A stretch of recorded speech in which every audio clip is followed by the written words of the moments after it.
What's up, everybody? This is S Tier Final Boss in the house. Just want to say Happy New Year's, everybody. Kicking off this video talking about maintenance on your retro controllers. Now, everyone talks about cleaning your consoles, cleaning your controllers, doing a full recap on your consoles, but one of the biggest topics that seems to be neglected is the maintenance of your controllers when it comes to replacing capacitors. And I think that's just as important.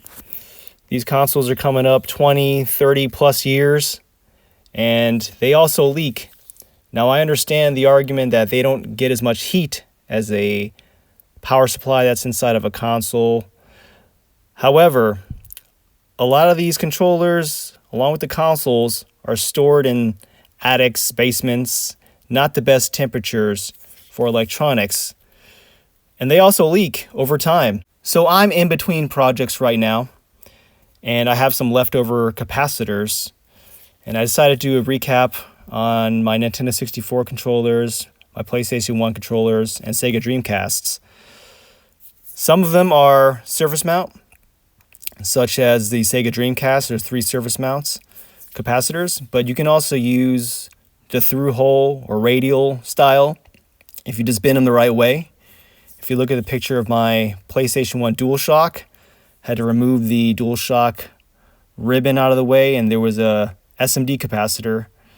So I had the right capacitance and voltage, so I just bent the legs in place and soldered them in as shown in the picture, and everything fit together perfectly.